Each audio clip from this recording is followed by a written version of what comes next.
Assalamu alaikum warahmatullahi ta'ala barakatu. Yau zan muku bidiyo ne akan yadda za ka buɗe email akan waya naka ta hanya mai sauƙi.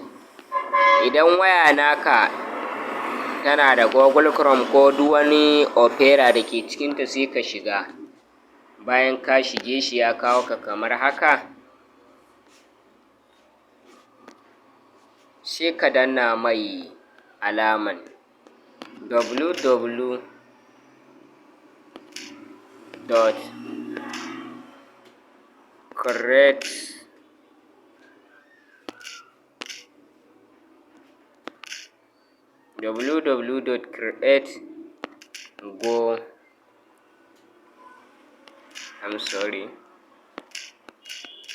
www.create google account ga ya kawo mu direct ma, sai mu shiga.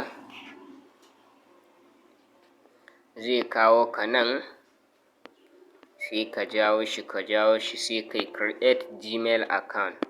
Ga nan create gmail account, zai kawo ka nan.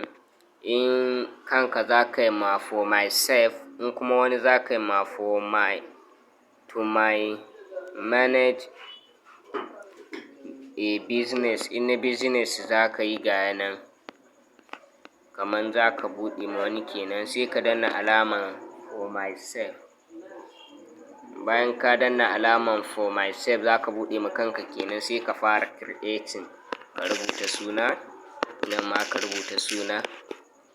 Bayan ka gama ka taɓa mashi next. Za ka jira ya yi uploading, ka sa shekaran haihuwa, ka rubuta mai shekaran haihuwanka. Ga nan ka rubuta. In kai mace ka sa, in kai namiji ne ma ka sa mai. Sai ka shiga, zai maka loading. Ga nan ya ce in jinka yanzun ga ni da wani nake son in yi amfani. In ga ba zan sake creating wani akan waya na ba saboda ina da shi. Sai kai back. To hakan za ka yi ka buɗe sharp ba tare da ɓata lokaci ba. Ka buɗe email akan wayanka. Ga wanda bai fahimci wani abu daga cikin abin da na koyar ba, zai iya biyo ni ta cikin channel nawa ya mani comment, ni kuma insha Allah zan shiga in yi bidiyo akan haka ɗin.